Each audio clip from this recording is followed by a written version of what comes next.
Real Talk Cybersecurity Podcast.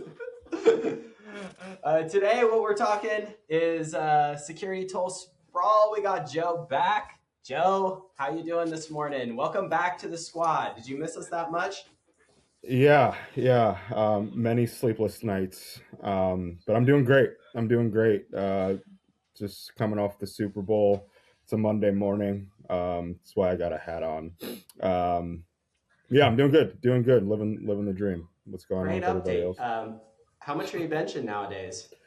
Not too much. I'm getting older. My joints are I feel sore more often, despite the creatine and collagen and the copious amounts of protein. So, but yeah, I'm still hitting the gym 6-7 days a week. We're good. We're good here, man.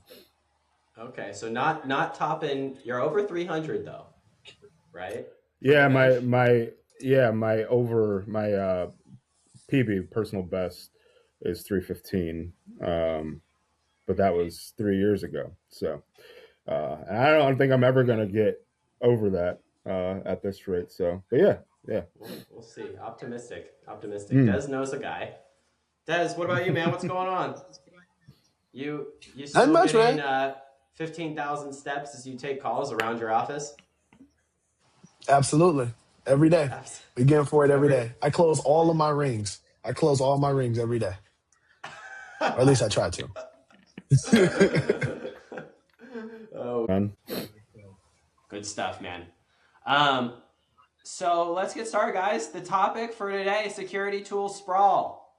You know, it's always fun when you go into someone's data center and they proudly show you all the cool tools that they have. It's like going in a car museum and they're like, oh, look at this. This is my Rubrik. This is my Veza. This is my Zscaler and my Palo Alto. And I think it's very common. We see it all the time. And, you know, there's a lot of people who've had all the tools and they still get hit by ransomware. So there might be something missing there. So today we're going to talk about security tool sprawl. Does that sound good to you guys? Yep. Love it.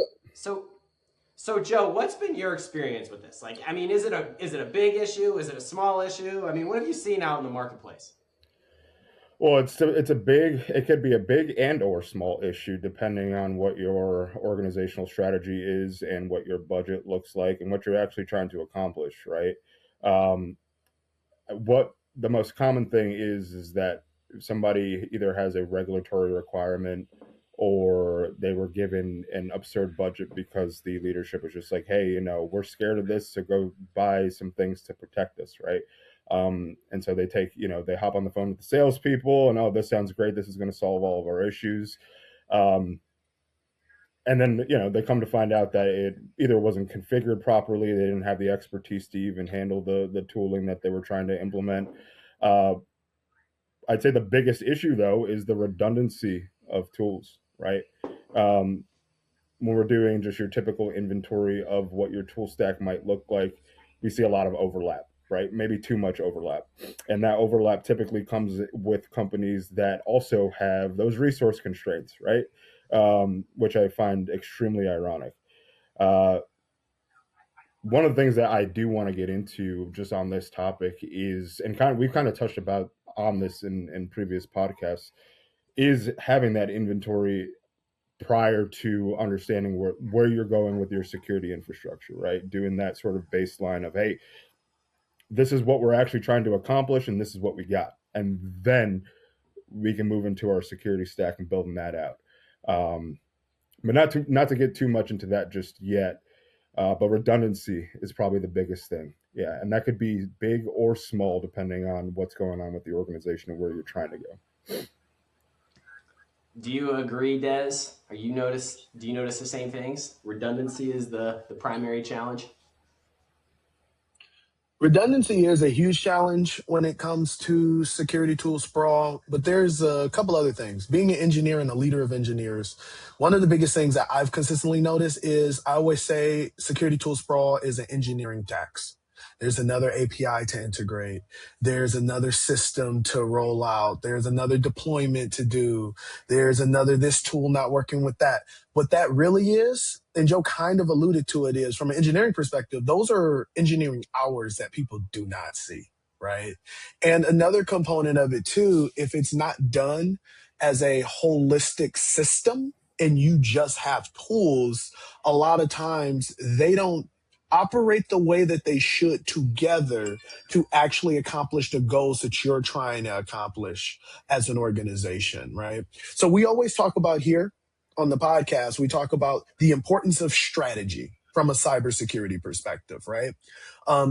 But then this is getting into the next two layers underneath that, which is operations and tactics. Those two layers support and execute the strategy that's been handed down. And if the strategy isn't on point, typically the operations and the tactics isn't on point, and that's usually where security tool sprawl is birthed out of. We got a whole lot of stuff because we were told if we had these things, then we're going to be in a good spot and we'll be able to execute and we're going to be more secure. But the reality is a lot of times are things configured right? Or do they match what architecture says that they should, right? When you consider tech drift in the environment, right? Like, all right, cool. Do these things actually operate that they say that they do inside of our environment? A tool can do what it's supposed to do, but does it cooperate the way it's supposed to within the environment specifically, right? And I think that another thing that you have to consider is when all is said and done, from a monitoring perspective, what do you do when all these tools and all these alarm bells are firing off? How do you actually execute on that? That's another thing that I think also has to be highlighted and addressed as well. Yeah, to kind of tag on to that, I mean, so when we're thinking about, your tool sprawl being, egregious, it's also implying that the vendor sprawl is going to be egregious as well, right? So it's not just overlapping tools. It's not just improper configuration or sort of the alert fatigue of that. You're also dealing with a boatload of vendors now, right? And then especially when we're talking about compliance specifically, we have to start thinking about inheritance and how much your organization is going to inherit from a risk perspective, right? Or just a general security practice perspective. And then what that vendor is going to inherit as well. And then there's different ways that you can sort of go about that, from how you're going to configure your tools in conjunction with the vendors. A lot of people do a fully managed sort of situation when it comes to a specific tool or specific part of their environment. But we can't get away from the fact that, yeah, you're adding more tools and that's a problem, but you're also putting more cooks in the kitchen too, and that might be a problem as well. I could see this resulting in so many different problems. I mean, you have alert fatigue, you have vendor fatigue, you've got redundancy. I mean, you've got probably not one sole source of truth for certain things. So like in many senses, you're using one platform and another platform for the exact same thing, and you're trying to, go back and forth to figure out which one is right. I mean, the issues that come from this, this problem, I think are huge. What do you guys think is, for the clients that feel like they have product fatigue, or for the clients that are kind of coming into an environment and, they have that situation where they're thinking to themselves, we got too many products and I don't even understand what are all these things doing and why we even have these. I mean, what's the best way to approach this challenge? So typically the way that I've gone about it, so number one, understanding how you got there. Typically the way that orgs get there is not by the engineers. This is actually the opposite of the problem. It's from leadership who has made decisions to want to go down specific products without engineering and architecture input. That's how you get tool sprawl. It's not an engineer saying, hey, here's this new cool thing. Because the engineer has to implement it. The engineer has to understand it. They have to become the expert of the tool. The architect has to understand how it operates in the environment. What does it mean for the overall architecture of the organization at the infrastructure layer, right?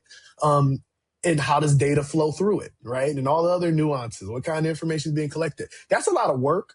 Typically, from an engineering perspective or an architecture perspective, you want less tools because you want consolidation of tools because it's easier to manage it.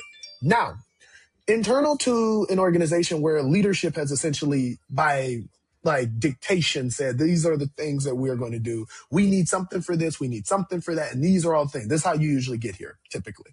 Once you're in that situation, what you should follow is a tool lifecycle. This is something from an engineering perspective is really straightforward. If you're not an engineer called to go through a tool lifecycle, something's wrong.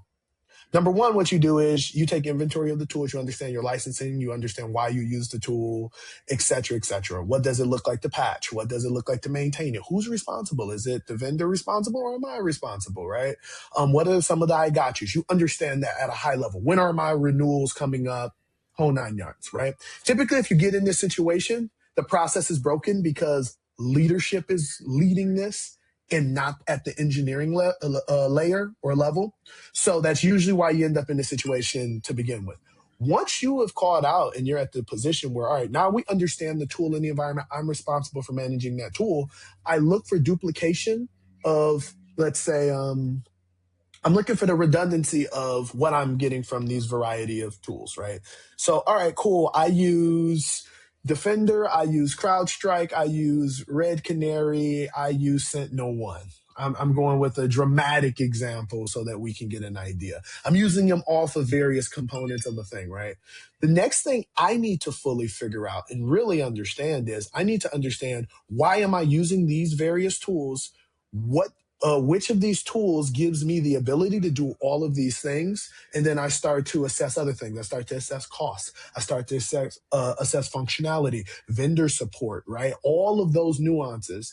And then from there, I start to roll back the functionality of the other tool, rolling the new functionality in. Because you can't just shut off one and then roll out, right? That's how you end up with resume generating events where I didn't have an actual retirement process for my tool. And because of that, I shut some stuff off that we really needed and I didn't have a game plan for it. So you should understand what that looks like. You have to start doing test cases, making sure that and you start to take it away slowly. And then you get to the point where you're fully able to retire said tool. But there's a lot of layers to it that you have to understand. How does it function? Can I get that somewhere else with another one of the tools that I have in my environment? How comparable are they? Is this tool so much better or am I getting something that's very similar? Am I able to add an additional function or capability into the tool that, minimizes the risk of this tool not being that good at that thing, right? So you can start looking at nuances like that. And then ultimately, when all is said and done, cost and everything like that, you start to retire it off, boom. And then every year, you should be reviewing, or whatever your renewal cycle is, you should be reviewing, looking for a better tool, looking for more functionality, looking for those opportunities. Because once you're able to fully gravitate and fully understand that, the benefit and the value is rolling that out becomes a lot easier when you start to plug and place other things and adding additional capabilities to your already elaborate stack. But you can do it through that vendor. Now, I say all of that, and I'm going to stop here and say there's another risk on the back end too that you have to consider. And this one is slightly more nuanced, and that is the vendor dependency perspective. Do you want to be fully at the behest of a vendor, right? And what does that look like? Now, in certain circumstances, it might make a lot of sense, right? Because that, shared responsibility model, it just exists. They're really good at what they do. You have understanding into their resilience. You have understanding into their security controls, into their environment where you understand it. But that's where the third-party vendor risk management or the supply chain aspect of this becomes super critical too. That's something that should also be happening in the tool lifecycle that I was speaking a little bit about a second ago. So go for it, Jake. When it comes with the life cycle, so you brought up kind of the life cycle, the tool life cycle, understanding tools, features, benefits, overlap, all those types of things, kind of like a tools rationalization. Is that the full process, or would you add anything to that? Is it really just kind of like one template No. out, or? Yeah, no. This should be a living process. This goes into number one. There is the strategy of our security program says we need to protect endpoints, right? Yeah. All right, cool. So now we need to protect endpoints. What do we need to do at the architecture layer? We need to understand what those requirements are. Now that we have issued those requirements as an engineer, I should be going to find tools that match those requirements inside of the environment.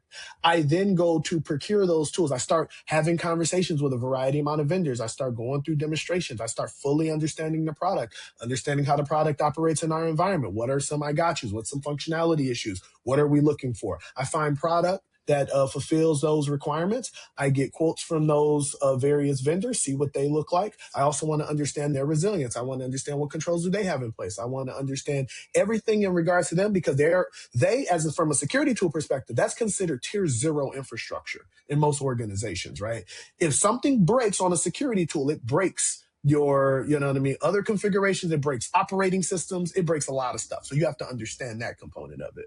Once I have found the tool that I want to proceed with, and I understand all those nuances and everything like that, I go to leadership. Hey, we want to purchase said tool for X, Y, and Z. Leadership asks their questions. Now, cool, goes through the procurement process. We have tool. Now we have to work with the vendor to deploy said tool. We are now deploying the tool. Now we are on test devices, typically first, making sure that it works the way it's supposed to. We go from there. And there could have been a proof of concept done at some point in this as well. But let's just assume that we've skipped all of that. We're doing a slow deployment. We deploy. Now we're fully deployed. Now from the engineer perspective, my renewal is January of every single year. Everything with that tool, I am monitoring it. Any additional configurations I need to figure out. I am working through this tool, owning this tool, start to finish. I am building out what disaster recovery looks like if it goes down. Who do I need to talk to? Everything. Now that we're going through and I'm starting to see it, I'm working with the vendor, add this capability, add this function. This is something that we need. Why is this like that, right? I'm a SME of the tool. Renewal come up. I have gaps in the tool that I want to refine. I want to figure out. I'm going to go back to that vendor and we're going to have conversations about it, or I'm going to start looking at other tools. I should be always looking at other tools to figure out if someone's doing something better than how we are currently doing it, right? And I'm just going to continue to add and continue to work through that life cycle over and over and over and over again. Maybe I need to replace and run that life cycle all over again. And then I go through the retirement process of that life cycle, right? Or maybe the tool is functioning correctly. We renew, continue to add functionality, and we continue to roll, continue to roll, continue to roll. They add capabilities. We insert that capability with the same tool. So. Nice. Would you add anything to that, Joe, or does that process kind of sum it up pretty well? It sums it up, but emphasis on the current vetting of your current vendors, right? That should be a continuous motion. And when we're just thinking about your tool stack in general, because a lot of times what you'll find is that the vendors that you are currently using or are under contract with and you're paying them money, you can work with them to get some of the functionality that you're looking for. And then if you can't work with them to get that, then yeah, it's a perfect time to start looking at other vendors and other tools. But you should always be vetting your current vendors. That should be a part of the continuous motion of tooling up, right? Because a lot of times we see, oh, well, they don't have this in their features. That's not a part of our contract. Therefore, we're just going to dump them, right? But a lot of times they want to keep you so they can work with you to get some of that functionality that you're looking for. On the flip side, yeah, that's a perfect opportunity to say, okay, well, yeah, we had some trepidations about this vendor specifically, and it might be time to move on. So I kind of have a follow-up question for you guys, because I think specifically in our business, sometimes one of the root causes of product sprawl is you have a leader that comes in, they have this big grandiose plan, they get all these tools, and then they tell IT, hey, we need to buy all these tools, procure all these tools, etc. And then IT says, yes, I got you, let's go do it. Doesn't ask any questions. They buy the tools, and what happens is the tools just keeps on growing and growing and growing, and then eventually it gets to a point where there's probably a bunch of tools that aren't even being used. And I'm sure this happens at a lot of other businesses as well, especially ones that are larger. Is it IT's responsibility to manage tools even outside of their scope as well, and ensuring that people are making those purchases in a way that makes sense for the business? Can you be a little bit more clear with what you mean with that, Jake? Yeah, so for example, say like the head of HR buys an HRMS tool and another tool and another tool. Then they get Hmm. fired, a new person comes on, and they forget that they even have one of those tools. And no one's even using that tool. It's just hanging out there, paying on repeat and all those different elements. Um, those types of situations where you have tool sprawl just simply by I got you. leaders of different departments Okay, just going ham with their budget. Yeah.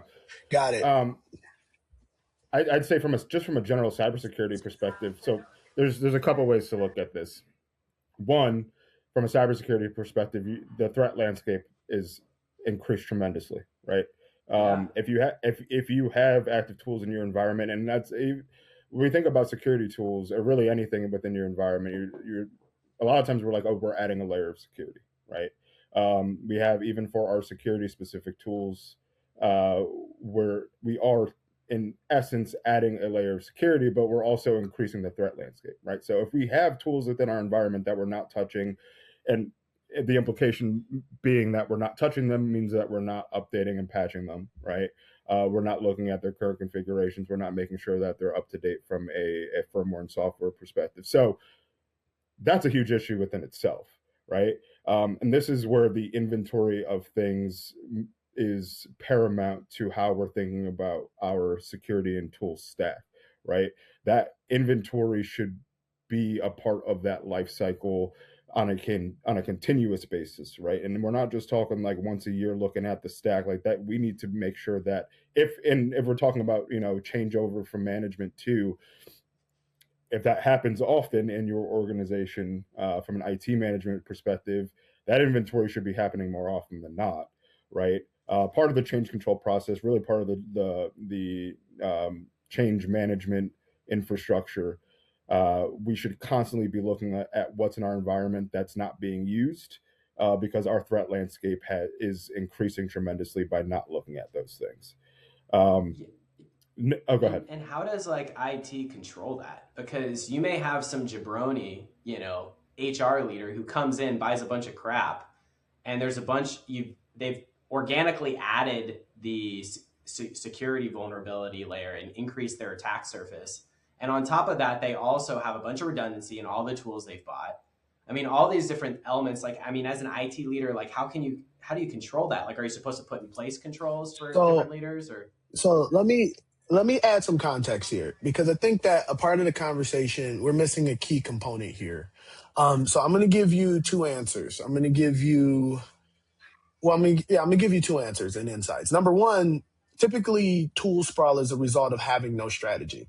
That's how you end up with tool sprawl. You end up with a bunch of things in the environment that doesn't make sense. It's not as simple as leadership turned over and then this thing, right? No, it's Yeah, typically like, we have no strategy, so we're trying to fight fires all day. So we need a tool to fight this fire. We need a tool exactly. to fight that fire. We need another tool to fight that fire. So it's usually a lack of strategy. If you have a bunch of redundant tools, it's lack of strategy, because that's not the ideal state of any engineer anywhere. Is let's have a bunch of tools that we can't manage, right? And increase Yeah. my risk and liability. Number one. The second part of that I want to address too is that internal to an organization, the part that I think that we have a gap on in this conversation is there should be two owners of a tool. There should be an IT owner and a business owner, right? When you have both of those owners in an organization, it comes out of whose budget? It comes out of that business's budget, right? Any tools and any things that they have to deploy that's not tier zero infrastructure will come out of a technology budget.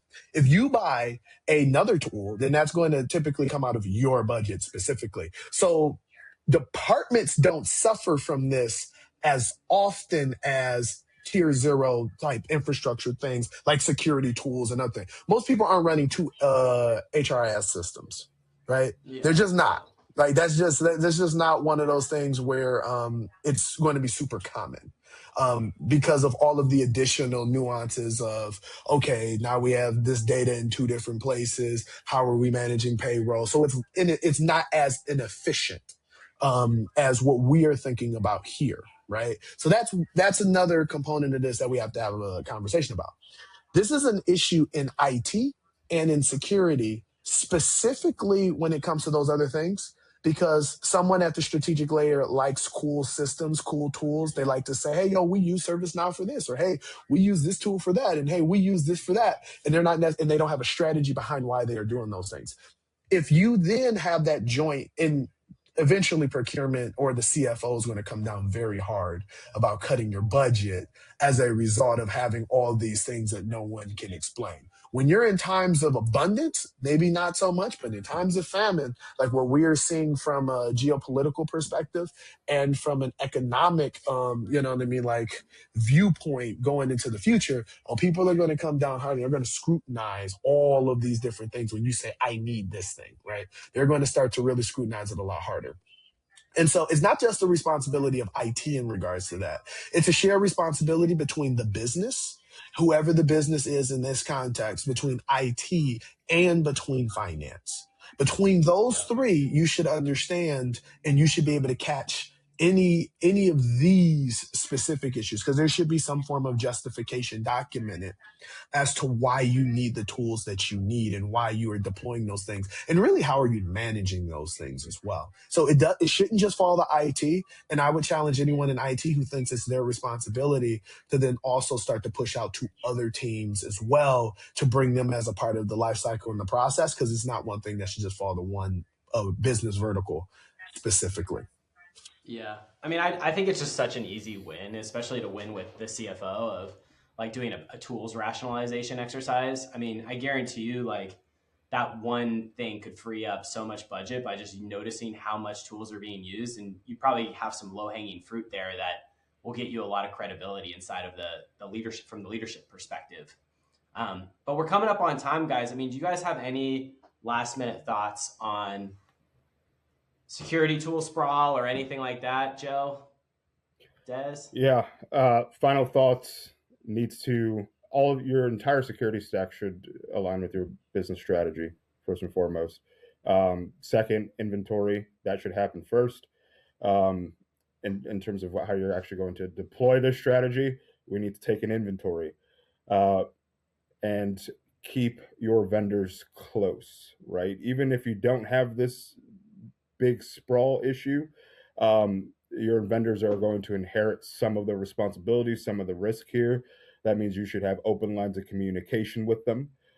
Keep them close, because you're going to need some documentation for them down the line when it comes to regulatory compliance. And I'll end it there. Any final words, Des? Yeah. Last thing is our topic about why security programs fail that we did. This is one of the reasons that you can fail. This is also one of the reasons why you don't have leadership buy-in. This is also one of the reasons why your strategy, isn't effective, right? Is because you're not understanding all of these nuances.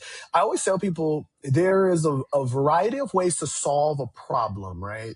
But there is a process to actually come to the understanding from a philosophical perspective on what sets us up for success. And in security, you cannot skip steps. You start skipping steps, one day you're going to pay the price of it.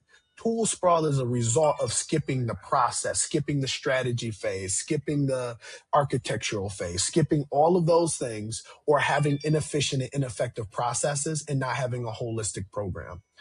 In order to avoid that and to continue to grow in your program, you need to account for all of these things. And you need to actually start to put controls in place for yourself to ensure that you're actually making strategic decisions that align with the business strategy and technology strategy holistically. Cybersecurity cannot live in a vacuum.